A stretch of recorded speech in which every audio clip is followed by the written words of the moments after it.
ምሳሌ በስተመጨረሻ በቅድስት እጅ ሞታለች።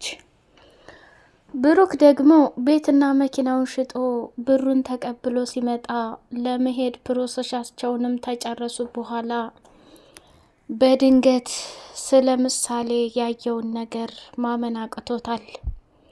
ዳጣ ከሞገስ ጋር ጊዜዋን እያሳለፈች ነበርና ቅድስት በድንገት ከምሳሌ ጋር ኳስ ስትጫወት ጭንቅላቷን በኳሱ ስትላት በአፍንጫዋ ደም ሲወጣ ተደናገጠችና ወደ ሆስፒታል ይዛ ሄዳ እንትን ስትል ከትንሽ ጊዜ በኋላ ትነቃለች። ተረጋጉ ብሎ ዶክተሩን መለሳቸው። ቅድስት በጣም ግራ ተጋብቷታል።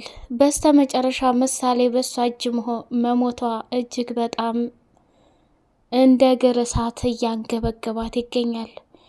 ብሩኬ ደግሞ እስካሁን የለፋሁትና የደከምኩት ከማህሌት ጋር ጦርነት የገጠምኩት እንዲሁም ደግሞ ከምወደው ጓደኛዬ ጋር የተጣላሁት ላንቺ ስል እኮ ነው። ምሳሌ በስተመጨረሻ ጉድ እንድትሰሪኝ አልፈልግም፣ ንቂ ካለሽበት እያለ እየታገላት ነበረ። ምሳሌም በፍጹም መንቃት አልቻለችም። ጋሽ ተረጋጋ፣ ዶክተሮቹ ከትንሽ ሰዓታት በኋላ እንደምትነቃና ማውራት እንደምትችል ተናግረዋል። ስለዚህ መጠበቅ ነው ያለብን ብላለች። ወይኔ ጉዴ! ቆይ ለምን አትደውይልኝም ነበር? ምን ሆና ነው? ምን ተፈጥሮ ነው? ጧቻው ብያችኋል ነበር እንዴ ሄድኩት እያለ ብሩክ የመናደድ ጀመረ።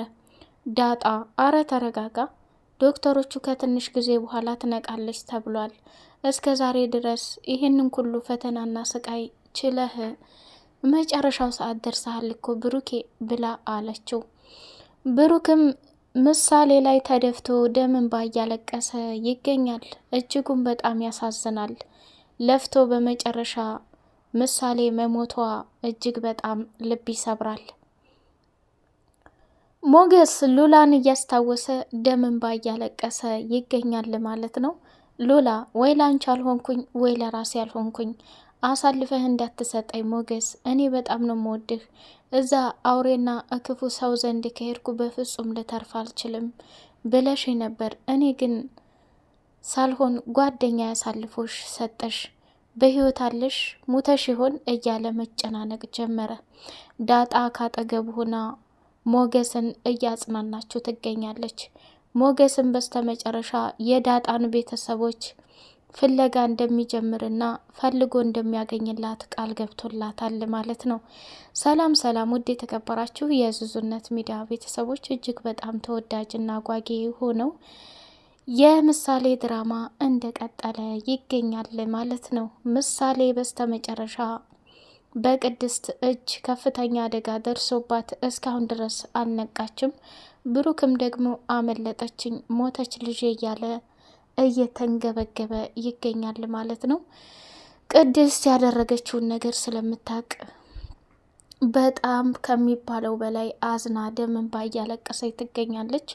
ሁለታቸውም በሚገርም ሁኔታ ፍጥጥ ብለው ነው የቀሩት፣ ዳጣም ቅድስትም ማለት ነው። እና በጣም ነው የተጨነቀችው፣ ምክንያቱም በዛን ሰዓት እንደ እስከ ዛሬው እያጫወተቻት ነበር። በመጨረሻ ደግሞ በኃይለኛው ኳሱን ስትወረውርባት ቅንጭላቷን መቷት፣ በዛው ድፍታለች ማለት ነው። ማህሌት ከዝና ጋር ሁና የብሩክን ቤት በስም ያዞራለሁኝ እያለች ጊዜዋን ስታባክን በስተመጨረሻ ዝናም እኔን አትጠብቂ፣ ቤቱን የሚገዛው በአሁኑ ሰዓት ላይ የኔ ወንድም ነው፣ ምንም ቢሆን ቤቱ አይሸጥም፣ እኔ ዝና የማደርገውን ነገር አውቃለሁ፣ አንቺም አንዳንዴ ነገሮችን በራስሽ ለመወሰን ብትሞክሪ በጣም ጥሩ ነው ብሎ አላት። ዝና እንግዲህ ለራሱ የሚፈልገውን ነገር ሉላን በእጁ አስገብቷል። ሞገስ ደግሞ በጣም ተናዷል። ብሩክ ቤትና ንብረቱን የሸጠው በራሱ መንገድ እንጂ በነዝና ሰዎች አይደለም።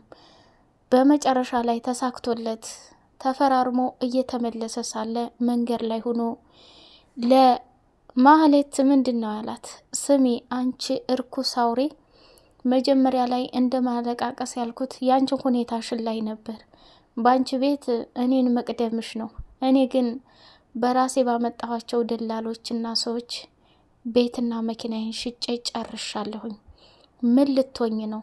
እንደ አንቺ አይነት ሰው በተፈጥሮዬ አይቼም ሰምቼም አላቅም ብሎ ሲላት፣ ማህሌት ደግሞ ከኤፍራታ ጋር ነበረችና እዛው አለችበት ጨለለች። ወይኔ ማህሌት፣ በስተ መጨረሻ ሞገስ መንገድ ላይ አስወጥቼ ሀብትና ንብረቱን አሳግጄበት በሚገርም ሁኔታ ደግሞ ዛሬ ብሩክኔን ያሸንፈኝ፣ እኔ ለፍቼ ባዶዬን ልቅር። ወይኔ ማህሌት እያለች ተቃጠለች። ኤፍራታ ደግሞ ካጠገቧ ሆኗ በቃ ለእኔም አንድ ክላስ ትሰጭኛለሽ እያልኩ ስጠብቅ ጉድ ሆንሽ አይደለ? ወይ ከራስሽ አልሆንሽ ወይ ከኔ አልሆንሽ፣ እዚህ አንድ ክፍል ሆነሽ አንቺ እኮ ብዙ ነገር ለምደሻል ማህሌት።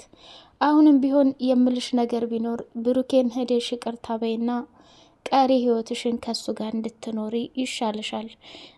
ዝና ስትይ ዝና አንድም ነገርም አላደረገልሽ።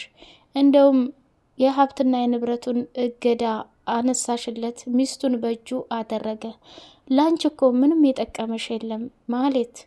አየሽ አሁን ዙረሽ እዚህ ላይ እባዶ አንድ ክፍል መሆናችን ተገቢ አይደለም ብላ ስትላት፣ ማህሌት ደግሞ እንዳንቺ ገንዘብ ወዳጅና እንዳንቺ እርኩስ ሰው አይቻላቅም። ዛሬ በወደኩበትና በጨነቀኝ ጊዜ እንዴት እንደዚህ ትይኛለሽ ኤፍራታ? አረ አንቺ ሴት ተለየ ነው። እና ታዲያ ምን ላድርግ? ያለነው እኮ አንድ ክፍል ነው። አንቺ ደግሞ ብዙ ነገር ስለለመድሽ ብዬ ነው ብላ አለቻት ማለት ነው። እንግዲህ ኤፍራታ ድሮም ቢሆን በጣም ገንዘብ ትወዳለች። በስተ መጨረሻ ከዝና ጋር ሆነን ሞገስንም ብሩክንም እንገላቸዋለን፣ ሊያስወግዳቸው ወስኗል እያለች ትገኛለች። የብሩክ ስቃይና መከራ አሁንም ቢሆን አላለቀም። ገንዘቡን ባገኘ ሰዓት ምሳሌ እንደዚህ መሆኗ እጅግ በጣም ገራሚ ነገር ነው።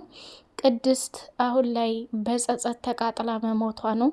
ምን ነው በሰዓቱ ባላጫወትኳት፣ ምን ነው ኳሱ በቀረብኝ እያለች ራሷን የማትናገረው ነገር ሆኖባታል ማለት ነው። እንግዲህ በድንገት ምሳሌን ወደ ሐኪም ቤት ዳጣና ቅድስት ይዘው ሲሄዱ ሞገስ ብር እንደላከላቸው ስትነግራት፣ ሞገስ እኮ በጣም መልካም ሰው ነው። ባለፈው ብሩኬ እንደዛ አድርጎ አናዶት እንኳን አሁን ስለ ብሩኬ ስለሚያስብና ስለሚወደው እኮ ነው ይሄን ብር የሰጠው እያለች ዳጣንትን ማለት ጀመረች። ቅድስት በምሳሌ ህመም ስትጨነቅና የምትገባበት ግራ ሲገባት፣ እንዴ ቆይን የምለው ዳጣ በህይወትሽ አታስቢም፣ አትጨነቂም፣ ምንም ግድ አይሰጠሽም፣ ነገሮችን ቀለል አድርገሽ ነው የምታልፊው አለቻት። እንዴ ቅድስት አንቺ ስላሰብሽና ስለተጨነቅሽ ምን የተለወጠ ነገር አለው? ምሳሌ ደግሞ አዲስ ነገር አይደለም። ዛሬ የተፈጠረው ነገር ከባድ ቢሆንም ዶክተሮቹ ደግሞ የወሰደችው መድኃኒት ከባድ ስለሆነ እስከ 24 ሰዓት ድረስ ሙሉ ልትነቃ ትችላለች። ስለዚህ መታገስ መቻል አለብን ብለዋል አይደለም? እና መታገስ አለብን። አሁን ቡሩኬ ሲመጣ እንዲናደድና እንዲበሳጭ ሳይሆን ህመሙ ቀላል እንደሆነ መናገር አለብሽ። ነው እንደዚህ የምትጨናነቂው? እጅሽ አለበት እንዴ ብላ ስትላት፣ ቆይ አንቺ እኔ ምን ላደርጋት እችላለሁ? እንዴት ዛሬው ኳስ ስትጫወት ነው እሷን እዛ አጋጭቷት ወርቅ ያገኘሁት ብላ አለች። አሁን ቅድስት እውነታውን ትናገር ይሆን ወይስ ብሩኬስ ደግሞ ልጄን ገደልሽብኝ ብሎ ቅድስት ላይ አደጋ ያደርስባት ይሆን? ብሩክ እንግዲህ ብሩን ከመፈራረሙ በፊት ከልጁ ጋር እየተጫወተና እየተቃቀፈ አባዬ እስቲ ቅድስትን እቅፍ አድርጋት ብላ ስትለው፣ አይ አሁን ሳይሆን ሌላ ቀን ያቅፈኛል፣ አንቺ ደግሞ ሰውን አታመሳጥሪ ምሳሌ ብላ ቆጣ አለችባት። ምሳሌ ማፈረችና አባዬ እኔ በጣም ነው የምወድህ፣ የምትሄድበትን መንገድ ሁሉ የቅናህ ብላ አለችው። ከሚባለው በላይና ከወትሮ ብሩኬ በጣም ደስ ብሎታል። ገዢዎችም ጋር ተገናኝቶ ይሄንን ሀብት ንብረቴን ለመሸጥ ብዙ ዋጋና መስዋዕትነት ከፍዬ ነው፣ አሁንም ደግሞ ስልኬን ዘግቼ የመጣሁት ማንም ሰው ሀሳብና እቅዴን እንትን እንዳይለኝ ነው እና እናንተንም አመሰግናለሁ። ቤትና ንብረቱን ደግሞ ወልዳችሁ ከብዳችሁ ደስተኛ ሆናችሁ የምትኖሩበት ያደርጋችሁ ብሎ አለ።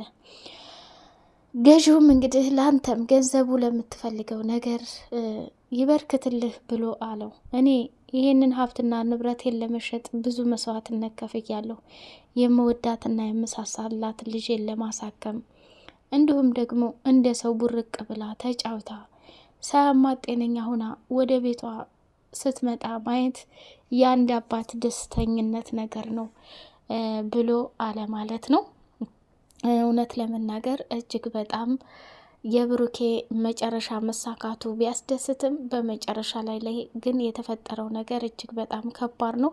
ማህሌትም አሳግድበታለሁ በራሴ ስም አደርጋለሁ እያለች ስትጎራ መጨረሻ ላይ ባዶዋን መቅረቷ እና ምንም እንደሌላት ራሷን ስታሳምን በጣም ከምታስበው በላይ ጭንቀት ላይ ናት ማለት ነው።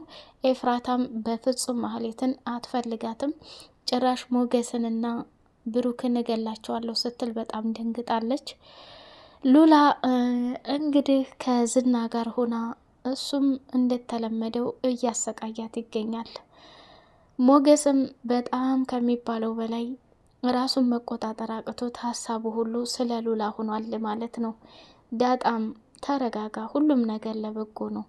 ለጓደኛ የከፈልከው መስዋዕትነት እጅግ በጣም ደስ ይላል።